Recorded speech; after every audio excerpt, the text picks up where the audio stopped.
kita sudah mendengarkan memang belakangan ini beredar luas kabar bahwa rencananya akan ada penambahan kursi menteri di kabinet mendatang. Dari 34 yang ada sekarang akan bertambah menjadi gendut, menjadi gemuk, menjadi gemoy. Kalau kami pilih sebagai judul istilah kami, semakin bengkak rencananya sampai 40 ataupun juga 41. Mengenai aturan yang mengatur mengenai kementerian ini bisa semua direvisi, bisa semua diubah. Tapi kita harus juga melihat apa sebenarnya dasarnya, apa tujuannya. Apakah memang untuk kabinet mendatang, presiden dan juga wakil presiden terpilih membutuhkan begitu banyak menteri untuk bisa melakukan program-program kerjanya, atau hanya ini sebuah cara saja untuk bisa mengakomodir partai-partai yang memberikan dukungan selama masa pemilu kemarin. Nah, kita akan langsung saja ajak Anda untuk bisa melihat undang-undang yang mengatur mengenai jumlah menteri di kabinet atau undang-undang kementerian ini. Kita akan lihat bersama. Ya, ini dia. Kita saksikan. Nah, Undang-Undang Nomor 39 Tahun 2008 tentang Kementerian Negara, Pasal 12, Presiden membentuk Kementerian Luar Negeri, Dalam Negeri, dan Pertahanan sebagaimana dimaksud dalam Undang-Undang Dasar Negara Republik Indonesia tahun 1945. Berikutnya, kita akan juga lihat Pasal 13, Presiden membentuk kementerian sebagaimana dimaksud dalam Pasal 5 ayat 2 dan ayat 3. Pembentukan kementerian sebagaimana dimaksud pada ayat 1 dengan mempertimbangkan, nah ini dia, efisiensi, efektivitas, cakupan tugas, dan proporsionalitas beban tugas, kesinambungan, keserasian, dan keterpaduan, pelaksanaan tugas, dan atau perkembangan lingkungan global.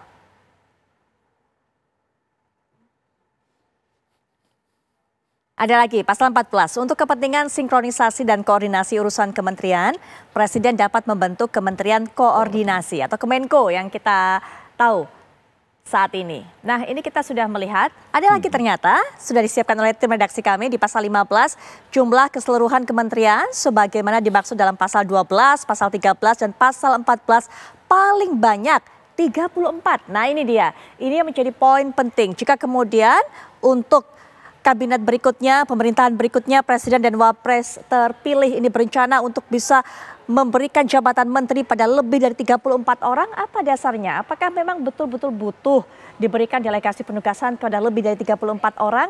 Nah, untuk itu kita akan membahas mengenai hal ini, sudah hadir di samping saya. Mungkin Anda juga sudah sempat melihat tadi, yaitu ada Bang Effendi Ghazali. Bang EG, kalau kita bisa singkat dengan jabatan panggilan akrabnya, Mbak Egy ini merupakan pengamat politik atau juga pengamat komunikasi politik. Assalamualaikum warahmatullahi wabarakatuh, Bang Egy. Gimana kabar? Alhamdulillah ya. Alhamdulillah sehat. Baik. Baik ya. Selain Bang Egy, nanti kita juga akan dengarkan narasumber berikutnya yang sudah bergabung secara daring, mewakili Gerindra, juga akan menjelaskan pandangannya kepada kita, termasuk mengenai rencana ini. Sudah bergabung Pak Wihadi Wianto. Selamat malam Pak Wihadi. Selamat malam Putri. Bang Eki, selamat malam. Malam Pak Wihadi. Ya. Ini kita pilih judulnya adalah Kabinet Gemoy. Sudah sempat saya singgung tadi mengenai kegemoyan ini, rencana gemoy ini Bang Egy. Nah ini Prabowo apakah memang meniru Soekarno? Karena memang pada saat masa jabatan Presiden Soekarno sempat kita tuh memiliki menteri sampai 132 orang. Jumlah yang sangat banyak pada saat itu. Tapi apakah kemudian cukup relevan kondisi pada saat itu untuk kemudian diaplikasikan juga di kondisi saat ini? Pak Wihadi mungkin bisa berikan pandangan kepada kami juga sebenarnya mengapa ada rencana untuk bisa menambah jumlah menteri sampai 40 atau 41, Pak Wihadi? Saya kira begini, saya masih luruskan bahwa hingga saat ini belum ada keputusan apapun atau keinginan untuk menambah ataupun tetap. Namun wacana-wacana kan selalu berkembang. Nah ini wacana-wacana yang berkembang ini kan kalau melihat daripada situasi yang harus dihadapi pada saat ini dan juga melihat daripada kementerian-kementerian yang ada saat ini, di mana kalau kita melihat memang banyak sekali kementerian-kementerian yang satu kementerian tetapi direktoratnya tidak nyambung. Nah ini perlu ada satu pemisahan daripada kementerian tersebut untuk memberikan suatu efektivitas kinerja ke depannya. Baik. Yang poin ini mohon maaf Pak Wihadi, yang poin ini contohnya seperti kementerian apa Pak Wihadi? Mohon maaf saya potong. Untuk yang ada direktorat nggak nyambung ini kira-kira untuk yang direktorat nggak nyambung saat ini kementerian apa Pak Wihadi yang memang sebaiknya dipecah untuk efektivitas kinerjanya? Ya begini, kita ambil contoh saja, misalnya Kementerian Hukum dan HAM, ya. Hukum ini permasalahan juga permasalahan undang-undang. Nah, undang-undang yang Menkumham ini kan mengurusi permasalahan undang-undang, permasalahan daripada pemasyarakatan. Ini kan sebenarnya koordinasinya kan berbeda, karena bagaimana yang namanya membuat undang-undang dan bagaimana mengurus daripada para lapas gitu kan. Jadi kan ini kan berbeda antara undang-undang dengan lapas gitu kan. Nah, ini kan salah satu hal yang mungkin kalau kita lihat ada ada yang kementerian yang mungkin kita melihat bahwa di sini ada seperti itu. Terus kemudian juga kementerian-kementerian yang lain ada beberapa hal yang memang harusnya bisa lebih efektifkan. Nah, ini salah satu contoh saja. Ya, ini salah satu contoh ini bukan berarti bahwa memang akan seperti itu, tetapi inilah pemikiran-pemikiran ke depannya. Jadi saya pikir bahwa kita belum juga memutuskan berapa jumlah daripada kementerian nantinya, ya kan, bisa bertambah, ya bisa bertambah memungkinkan. Tetapi kalau kita melihat apakah undang-undangnya mengizinkan, undang-undangnya tahun 2008. Tentu kita melihat bahwa situasi sekarang itu berbeda dalam situasi 2008, di mana kita sekarang juga melihat bahwa digitalisasi sudah di mana-mana.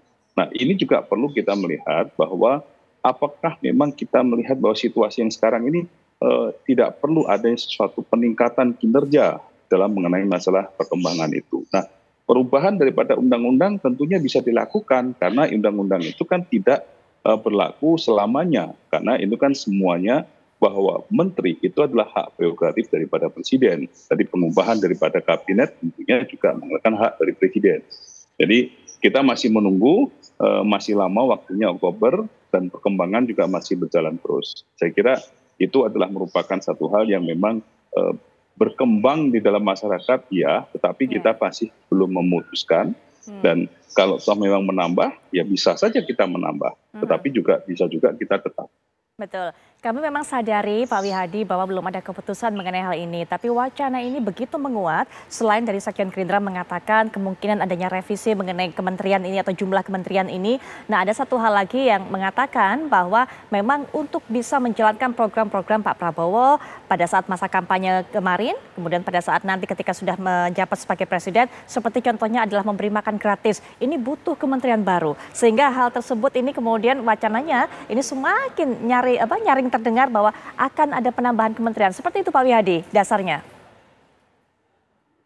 Ya, masalah makan siang gratis itu kita belum tentukan apakah itu bentuknya adalah kementerian atau bentuknya badan. Tetapi kalau kita melihat program makan siang gratis yang dimana membutuhkan mobilisasi, membutuhkan yang namanya pengawasan, tentu tidak bisa kita serahkan kepada salah satu direktorat atau tidak hanya di level direktur. Nah, inilah yang mesti harus dipikirkan bersama untuk kesuksesan masalah ini. Jadi bisa saja dalam bentuk badan, bisa juga dalam bentuk kementerian, itu masih kita belum putuskan. Nah, penambahan itu kan bukan berarti bahwa penambahan dengan kementerian ataupun badan ini akan memengaruhi jumlah, juga belum tentu. Nah, ini kan efektivitas yang dilakukan ini, biarlah kami menggodok permasalahan kementerian ini. Jadi saya kira kita juga masih belum bisa memberikan satu kepastian apakah menambah ataupun tetap. Baik Pak Wihadi. Memang belum pasti Bang Ege, tapi kalau melihat prediksinya agak-agaknya seperti apa nih? Arah anginnya kemana? Apalagi sudah dinyatakan bahwa kemungkinan butuh kementerian baru untuk bisa melaksanakan program-program ini. Di situ uniknya komunikasi politik di Indonesia karena setelah ditetapkan oleh KPU berdasarkan hasil Mahkamah Konstitusi, kita nunggunya lama sampai pelantikan dan itu menimbulkan banyak diskusi seperti ini. Untung ada pilkada nih dengan pencalonan, calon tetap dan lain-lain. Sehingga semua ini kita diskusikan sekarang. Tapi tadi kalau kita sebut kabinet bengkak kan nggak enak. Bengkak itu agak-agak mengarah ke kurang sehat. Kalau gemuk atau gendut agak body shaming gitu ya. Terus tapi kalau gemoy melanjutkan lah apa yang pernah disampaikan sebelumnya terkait dengan program-programnya. Nah, belajar dari sejarah kita sebetulnya justru ketika koalisinya itu dibangun di parlemen dengan parlementer, itu nggak terlalu banyak menterinya, antara 10 sampai 25. Jadi itu ada Susanto misalnya dengan Ali Sastro-Amijoyo II. Tetapi kalau terpimpin, demokrasi terpimpin, wah itu malah banyak itu, sampai 132, ada yang 110. Waktu itu menterinya 86, lain-lainnya itu seperti misalnya ada jabatan pemeriksa keuangan Jagung Muda. Jadi pejabat 4. setingkat menteri begitu ya? Begitu. Nah jadi kembali, 2 contoh yang disebutkan oleh Pak Wihadi tadi itu hal yang menarik, terutama untuk mengatakan bahwa segala sesuatunya itu sangat mungkin kalau ingin disesuaikan dengan kebutuhan masa kini yang paling aktual dan kebutuhan program-program oleh presiden yang sudah disetujui dan dipilih oleh rakyat. Misalnya tadi menarik sekali Kementerian Hukum dan HAM dan Lapas. Oh itu menurut saya memang kalau betul katakanlah ini ingin dijadikan semacam sesuatu yang baru, apakah dilepas menjadi 2 kementerian atau menjadi badan, penting sekali. Lapas kita di Indonesia ini harus kita nyatakan dimanapun pasti tidak sesuai dengan Pancasila. Ya dong, coba mana lapas kita pasti bertentangan dengan ketuhanan, kemanusiaan yang adil dan beradab, keadilan sosial, udah pasti itu. Jadi contoh yang disebutkan Pak Wihadi tadi sangat penting dengan pendekatan struktural fungsional, bahwa itu memang kelihatan sangat berbeda. Apakah menjadi badan maupun misalnya itu tetap tapi 2 kementerian. Nah, pada bagian lain ada alasan-alasan yang kadang-kadang justru menurut saya jangan diungkapkan karena bertentangan dengan tujuan. Misalnya, ini kan menuju era digital. Lalu ada, semakin digital semakin sedikit sebetulnya. Baru kemudian orang berbicara tentang pemborosan anggaran atau kemudian juga orang berbicara tentang misalnya kemungkinan peluang korupsi dan lain-lain. Tapi secara umum yang dikhawatirkan adalah tadi, ketika gerakan ini menuju misalnya demokrasi yang terpimpin. Yang terpimpin itu artinya memperbesar ini untuk membagikan sehingga tidak ada oposisi, jangan ganggu kami, yang toksik di luar saja misalnya. Tetapi pada bagian lain, kalau bisa disampaikan seperti Pak Wihadi tadi, menurut saya kuat alasannya. Pasti bisa diterima rakyat. Apakah misalnya untuk melaksanakan makan siang dan pemberantasan terhadap stunting misalnya, eradication of stunting itu perlu menurut saya, sangat mendesak dan perlu. Baik, Bang, kita akan sampai di situ karena juga sudah bergabung narasumber lainnya bersama kita Mas Aryo Seno Bagaskoro, ini juga mewakili Partai PDIP. Selamat malam, Mas Aryo.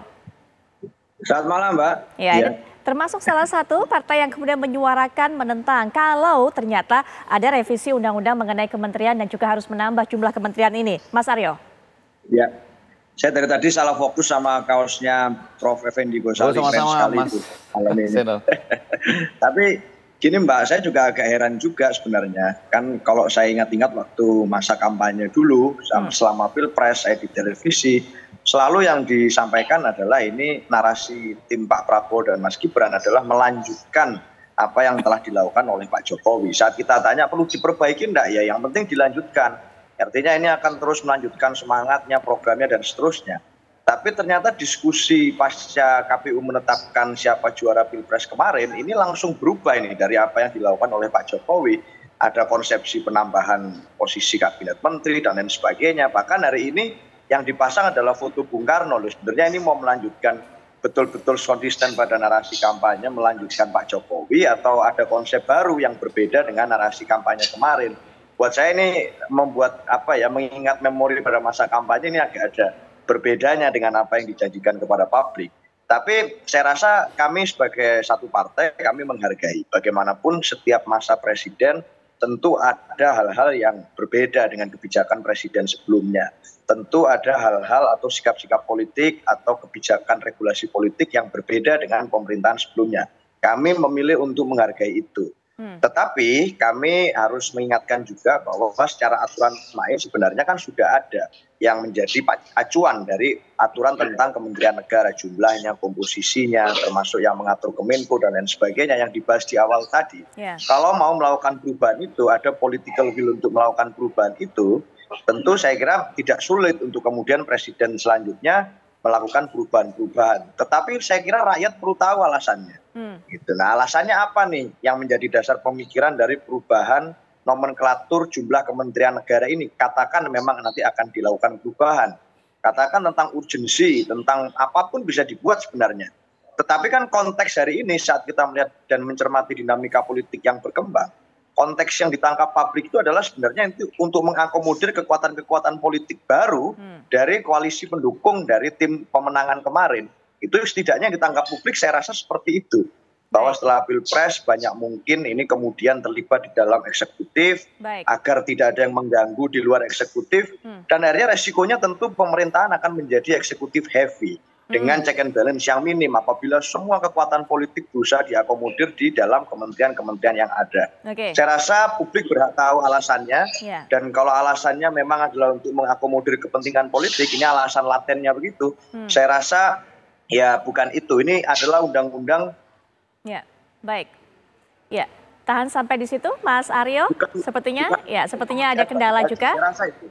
Mungkin di mute, tapi nanti Mas Aryo kita berikan kesempatan juga untuk melanjutkan, tapi setelah jeda Pak Wihadi juga silakan ditanggapi tadi. Ada persepsi publik yang mungkin akan memikirkan ataupun juga mengatakan bahwa rencana pemekaran ataupun juga menambah kursi kementerian ini hanya sebagai upaya untuk bisa mengakomodasi partai-partai pendukung dari pasangan Prabowo dan juga Gibran. Tapi nanti Pak Wihadi sesaat lagi. Sebelum kita lanjutkan perbincangan, kami bawa Anda untuk bisa melihat berapa jumlah menteri sebenarnya mulai dari negara ini berdiri hingga saat ini. Dari masa ke masa pemerintahan, mulai dari era Presiden Soekarno. Kita akan saksikan bersama. Ya, ini dia kabinet dari masa ke masa, kabinet presidensial. Anda juga bisa lihat di sana. Jumlahnya pada tahun 1945, 14 menteri, ada 2 wakil menteri dan juga 4 pejabat setingkat menteri.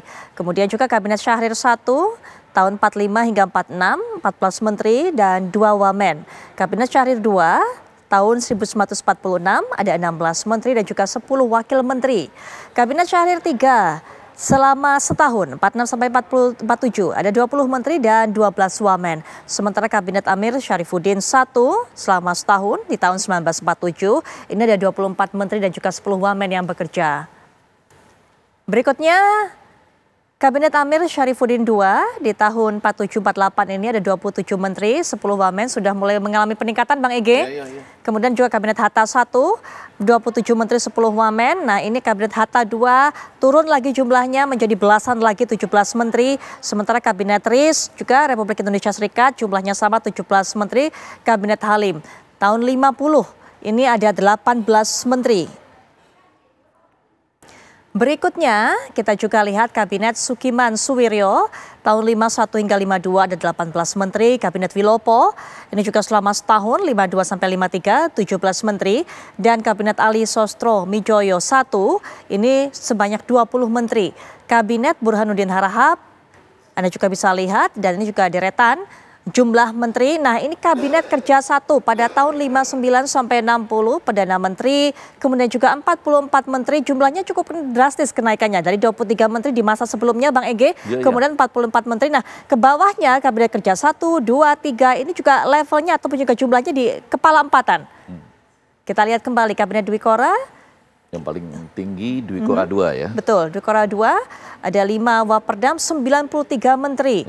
94 menteri di Dwi Kora 1, Dwi Kora 3 ada 94 menteri dan Kabinet Ampera 1 itu 30 menteri. Nah kita lihat di masa kepemimpinan Presiden Soeharto. Ada Kabinet Ampera 2, 23 menteri, kemudian juga naik di masa berikutnya 68 sampai 73 ada 25 menteri dan 4 pejabat setingkat menteri. Kabinet Pembangunan 2 ada 22 menteri dan 3 pejabat setingkat menteri. Kemudian juga Kabinet Pembangunan 3 ada 24 menteri. Ada menteri muda juga pada saat itu Bang Ege. Iya sudah mulai ya istilah menteri muda pada tahun-tahun 78 sampai 83. Nah ini kita lihat juga jumlahnya meningkat mulai tahun 83 ini ada 32 menteri, masih ditambah juga dengan 5 menteri muda dan 3 pejabat setingkat menteri. Kabinet Pembangunan 5 ada 32 menteri, 6 menteri muda, Kabinet Pembangunan 6, 93 sampai 98, 39 menteri dan 3 pejabat setingkat menteri. Nah Kabinet Pembangunan 7, 34 menteri, 2 pejabat setingkat menteri. Ini kita lihat dari masa ke masa. Nah ini Kabinet Reformasi Pembangunan tahun 98-99, 36 menteri dan 1 pejabat setingkat menteri. Kita lihat lagi di masa Kabinet Persatuan Nasional 99-2001 ada 34 menteri dan juga 4 pejabat setingkat menteri. Berikutnya Kabinet Gotong Royong. Di masa kepemimpinan Megawati Soekarno Putri 2001 sampai 2004 ada 30 menteri dan 4 pejabat setingkat menteri. Berikutnya kita lihat Kabinet Indonesia Bersatu, Pak SBY. Ada 34 menteri dan 4 pejabat setingkat menteri. Relatif kira-kira angkanya sama, apalagi semenjak kemudian ada undang-undang tersebut di tahun 2008. Stabil, 34 menteri jumlahnya. Kita lihat berikutnya juga. 34 menteri, 17 wamen, 2 pejabat setingkat menteri. Dan nah, berikutnya. Di sini mulai muncul wamen agak tinggi kembali. Betul. Mulai Apa yang Bang Eki ingat pada masa-masa itu kemudian sehingga jumlah wamen itu jumlahnya meningkat? Biasanya mungkin karena semakin banyak pertemanan, bisa saja ingin menciptakan legasi seperti itu ya, dengan beberapa bidang baru yang ingin dikembangkan terkait dengan legasi tersebut. Itu kan masa kedua ya kepemimpinan dari Pak SBY. Pak SBY ya. Betul. Dan ini Kabinet Kerja. Masa pertamanya Pak Jokowi. Pak Jokowi kita lihat 34 menteri, 3 wamen dan 9 pejabat setingkat menteri. Kemudian di masa kepemimpinan keduanya, periode keduanya dari Pak Jokowi, kita lihat juga. Jadi sudah sempat kita bahas Pasti juga. Wakil menterinya juga bertambah. Wakil menterinya bertambah semakin banyak, 15 hingga saat ini, 15 wakil menteri. Bang Ege membaca hal itu juga salah satu cara untuk bisa mengakomodir para pendukung dari Pak Jokowi kemarin? Kalau ini bisa jadi demikian, karena kan kita sebutkan tadi bahkan. Ini dia, ini dia yang saat ya, ini. 15 wamen kan. Betul. Dan kita harus pelan-pelan membacanya, karena ketika tadi kita bahas, Seno dan Pak Wihadi, itu kan kita hanya bicara kadang-kadang menterinya gitu. Iya, betul. Kita seperti ini kan ada 11 pejabat setingkat menteri. Setingkat menteri kalau dijumlahkan berarti 34 tambah 11. Ya, 45.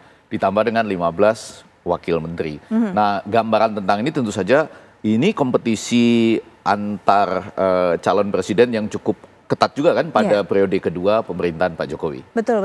Justru disitulah era di mana sedang hebat-hebatnya antara Pak Joko Widodo berkompetisi dengan Pak Prabowo, kemudian Pak Prabowo masuk ke dalam. Bisa dimaklumi bahwa kemudian ada upaya juga untuk tadi, ya, di samping membuat supaya sisa-sisa meredam lah, kalau orang sering menyebut istilah residu gitu, itu menjadi lebih bagus, ya, lebih nyaman untuk legacy, untuk soft landing selanjutnya. Gitu. Walaupun kemudian pada pemilunya ya cukup riuh rendah juga ya, tapi semua sudah selesai dari MK dan KPU. Nah, yang mau kita sampaikan itu kan sebetulnya cuma 2 poin.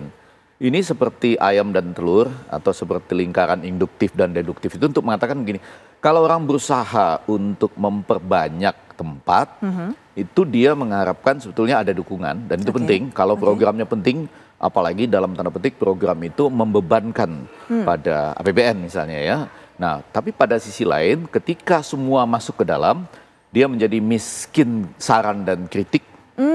Nah, dengan demikian itu bisa dimulai dari sekarang. Dari sekarang itu persis seperti yang disuarakan oleh Seno. Seno ini saya bayangkan nanti oposisinya anak-anak muda seperti Seno ini ya. Jadi ada PDIP, ada PKS barangkali di luar sana ya. Itu ada anak-anak muda seperti Seno yang selalu mengingatkan begini, kalau sekarang ingin menampung yang lain, apa tujuannya?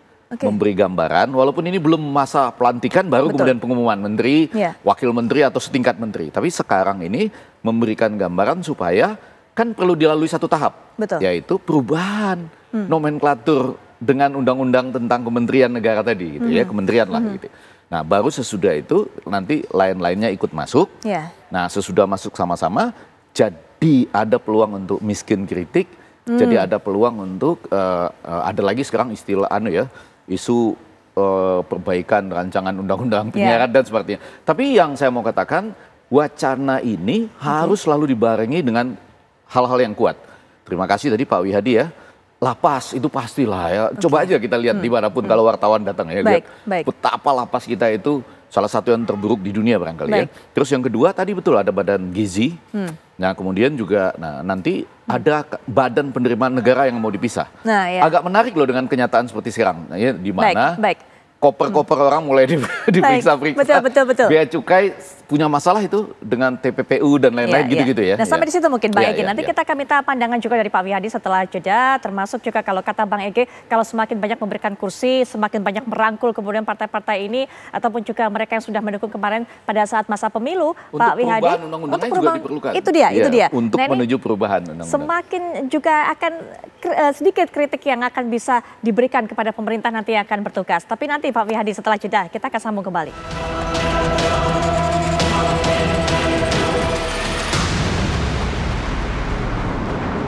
Kita akan langsung saja lanjutkan perbincangan. Pak Wihadi silakan diberikan tanggapan atas apa yang disampaikan baik oleh Mas Aryo Seno ataupun juga Bang Effendi Ghazali kalau nanti memang rencana ini diwujudkan. Adanya pemekaran penambahan jumlah menteri termasuk juga revisi undang-undang kementerian, semakin banyak yang dirangkul artinya akan semakin sedikit kritik yang masuk untuk pemerintahan berikutnya ini. Dan juga masyarakat harus betul-betul tahu apa yang menjadi alasannya. Silakan Pak Wihadi. Ya begini, saya sedikit mengomentari apa yang disampaikan oleh Mas Seno tadi mengenai masalah janji kampanye. Kita masih tetap konsisten bahwa kita akan melanjutkan dan menyempurnakan program-programnya Pak Jokowi. Nah, ini bentuk penyempurnaan yang dilakukan oleh Pak Prabowo. Jadi kita tidak lari dari apa yang sudah dijanjikan dalam kampanye kami. Itu jadi jangan berprediksi juga, jangan melakukan berpikiran negatif dulu mengenai masalah jumlah penambahan menteri dan segala macam. Ini kan belum kita putuskan jumlah menterinya berapa. Tetapi perlu diingat bahwa semuanya kalau menambah menteri itu selalu dikaitkan dengan bagi-bagi daripada dengan koalisi. Nah, koalisi yang ada di Pak Prabowo saat ini sama dengan koalisi yang ada di Pak Jokowi sekarang, ya, dengan koalisi-koalisi yang sekarang ini ada. Jadi saya berpikirnya ini adalah sesuatu hal yang seakan-akan bahwa nggak boleh nambah menteri, seakan-akan ini bagi-bagi kepada koalisi. Ya koalisinya sama. Ya gimana kita mau ini kan kalau kita mau bicara mengenai masalah karena hanya alasan itu. Tetapi kalau toh memang ada penambahan kementerian, kembali lagi seperti saya katakan bahwa kita dalam menyempurnakan itu, kita memilah-milah kementerian-kementerian mana yang memang tidak mempunyai hubungan yang memang bisa menjadi satu kementerian. Saya terima kasih sekali tadi Bang Effendi memberikan satu kata yang supporting mengenai masalah lapas. Memang ini adalah salah satu hal yang menjadi perhatian concern kita semua bahwa kita ini harus memanusiakan lapas, makanya perlu ada penanganan khusus. Nah, ini adalah sesuatu hal contoh yang memang tadi saya sampaikan hanya karena kebetulan saya ini di Komisi 3. Jadi saya tahu pasti yang namanya lapas itu seperti apa dan bagaimana praktek-praktek di lapas kan. Nah, ini kan adalah salah satu hal yang memang bentuk daripada penyempurnaan yang akan dilakukan oleh Pak Prabowo. Nah, kembali lagi kepada permasalahan di mana kita mesti harus melihat bahwa penambahan itu urgensinya seperti apa. Kita bicara mengenai masalah bagaimana kita ini memberikan suatu pelayanan kepada rakyat kita. Kemudian ada juga mengenai masalah program-program yang memang harus perlu diawasi. Tadi Bang Effendi juga menyinggung mengenai masalah adanya bea cukai dan pajak dan segala macam itu adalah salah satu juga bentuk di mana kita memberikan suatu efektivitas pengawasan dan pelaksanaan daripada kinerja daripada pemerintah, gitu kan. Jadi saya kira kita jangan berprediksi negatif dulu bahwa penambahan menteri ini adalah seakan-akan bagi-bagi kekuasaan atau bagi-bagi daripada koalisi, karena koalisinya dengan Pak Jokowi kan nggak beda jauh sekarang ini. Bahkan pada saat ini kalau kita melihat koalisi yang mungkin sudah memberikan suatu yang sudah berkoalisi dan akan memberikan lampu hijau akan bergabung dengan koalisi kami, ini sebenarnya lebih sedikit dibandingkan koalisinya Pak Jokowi saat ini. Nah, jadi cobalah kita melihat, berilah kami kesempatan untuk kami ini benar-benar bagaimana menyempurnakan programnya Pak Jokowi. Nah, jadi kalau kita melihat sekarang ini ya tentunya bahwa efektivitas pemerintahan ini diperlukan. Nah, efektivitas ini apakah perlu memisah kementerian yang ada? Oke. Apakah kalau memang dengan memisah, tentunya ini adalah memang ada konsekuensi bahwa ada daripada pemisahan daripada kementerian. Baik. Apakah dalam bentuk badan ataukah kementerian itu sendiri. Baik. Nah, ini salah satu hal yang memang jangan kita sudah teriak dulu sebelum tahu sebenarnya, kan? Kalau mengenai masalah undang-undang itu 2000 yang ber 2008 itu tidak berlaku seumur hidup sampai Indonesia selama-lamanya, itu bisa aja direvisi. Ya. Undang-undang bisa direvisi, jadi bukan harga mati. Baik. Jadi apalagi inilah kementerian adalah hak prerogatif daripada presiden juga yang melihat urgensi daripada Baik, Pak Wihadi. pembantu-pembantunya yang akan membantu daripada roda pemerintahan. Jadi Baik. ini kita harus melihatnya bahwa polemik masalah ini Ya. tambah atau tidak tambah, jangan berpikir negatif. Oke. Seakan-akan nambah ini hanya karena mau bagi-bagi kekuasaan dengan dengan koalisi. Baik. Baik. Tidak seperti itu. Tetapi kita concern Ya. untuk bagaimana memberikan efektivitas Baik. kinerja daripada pemerintahan Baik. ini sekarang. Ya Pak Wihadi, langsung saja silakan ditanggapi Mas Seno. Jangan berpikiran negatif terlebih dahulu karena ini bukan bagi-bagi kekuasaan jabatan, tapi memang ada kementerian yang demi efektivitas kinerjanya harusnya dipisahkan. Silakan Mas Seno. Ya, terima kasih. Sebenarnya saya sepakat dengan yang disampaikan Prof. EG dengan logika yang disampaikan tadi. Sebenarnya kan kalau bicara tentang efektivitas, digitalisasi dan lain sebagainya, harusnya konsekuensinya adalah situasi yang lebih ramping secara struktural. Karena sudah ada efektivitas, kemudian kemajuan digital dan lain sebagainya. Nah, saya masih nggak ngerti bagaimana itu kemudian diterjemahkan dalam bentuk kebijakan.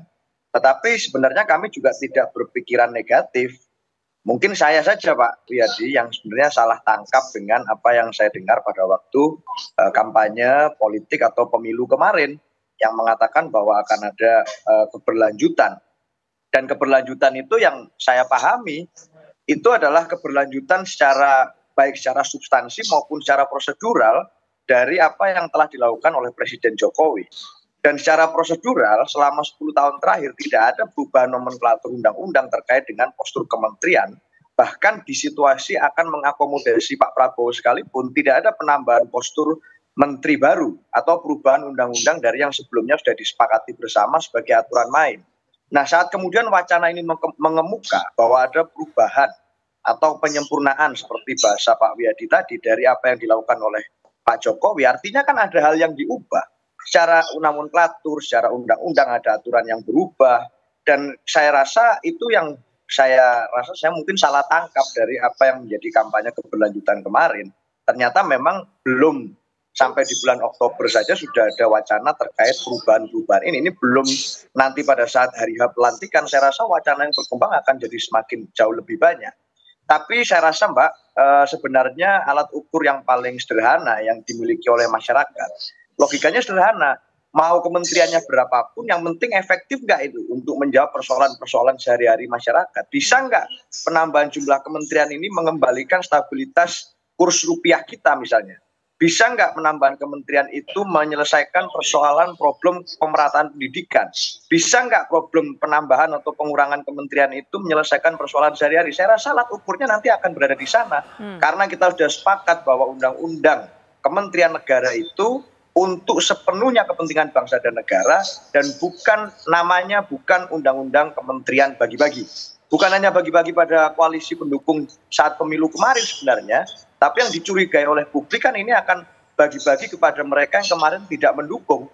Sehingga besok pada saat diberikan jatah di dalam kekuasaan eksekutif, itu akan mengurangi intensitas atau volume kritiknya dari kekuatan-kekuatan politik yang kemarin berseberangan pemikiran, berseberangan pendapat dengan paslon 02. Itu yang dicurigai, yang dikhawatirkan oleh publik sebagai sesuatu yang akan berpotensi melemahkan mekanisme check and balance kita, yang adalah satu keniscayaan di dalam alam demokrasi yang kita percaya. Untuk mengurangi dalam tanda kutip gangguan-gangguan dalam jalannya pemerintah, maka diperluaslah jumlah kementerian itu. Sebenarnya itu yang dikhawatirkan. Kalau itu dilakukan, artinya kan potensi untuk melakukan kritik, melakukan evaluasi, melakukan check and balance, itu akan semakin sempit. Dan apabila itu terjadi, maka kesempatan public society, civil society untuk mengontrol jalannya pemerintah juga akan semakin terbatas. Itu yang dikhawatirkan dan itulah kenapa sebenarnya semangat kebatinan dari penyusunan undang-undang Kementerian Negara itu dibatasi jumlahnya di 34 pada saat awal disepakati. Saya rasa itu yang jadi concern kami. Baik, nah terakhir juga penutup. Saya komentari sedikit baik, ya. Oke, silakan Pak Wiyadi. Ya. Saya komentari sedikit. Ya. Jadi begini, apa yang disampaikan oleh Mas Seno itu harusnya mengacu kepada kenyataan yang ada, ya kan? Jadi kalau Mas Seno mengatakan seperti itu, coba dilihat berapa partai politik yang sekarang dengan Pak Jokowi, kementerian itu, dan berapa kementeriannya itu. Itu kan sudah jelas. Dan sekarang berapa yang ada di kami?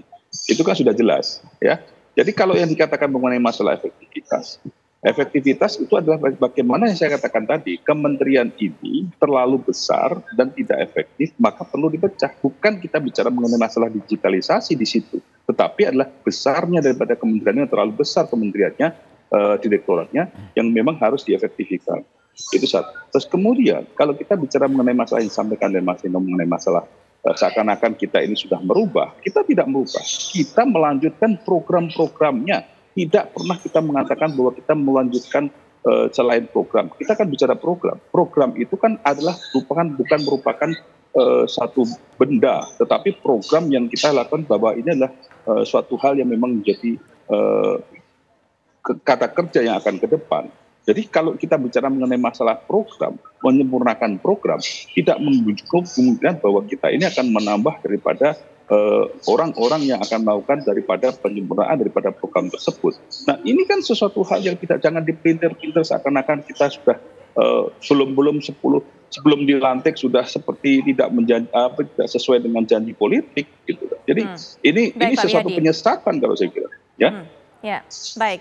Ada mungkin tanggapan singkat saja mungkin dari Mas Seno, terakhir Mas Seno, singkat saja.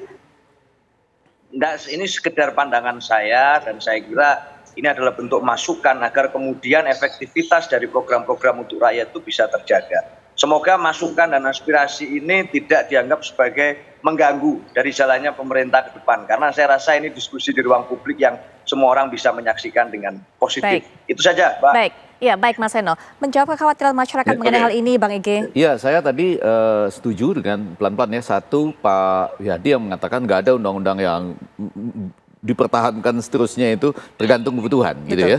Jadi sambil menuju ke sana kan. Lalu yang kedua tadi disebutkan bahwa kalau dihitung-hitung koalisinya sekarang nggak sebanyak pemerintahan Pak Jokowi. Belum, nanti baru akan ada yang masuk.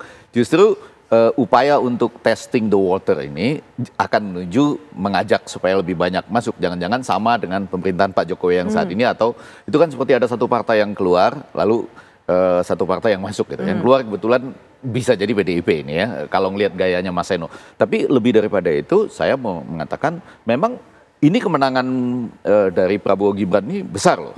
Tidak disebut landslide karena pesertanya 3 kan, sehingga mereka ingin mewujudkan visi dan misinya yang besar. Dan untungnya visi misinya itu asta, cita itu yang pertama adalah memperkokoh Pancasila, demokrasi dan HAM. Jadi harusnya kita nggak perlu terlalu khawatir lah ya. Jadi teman-teman kita seperti Seno ini justru semakin bagus.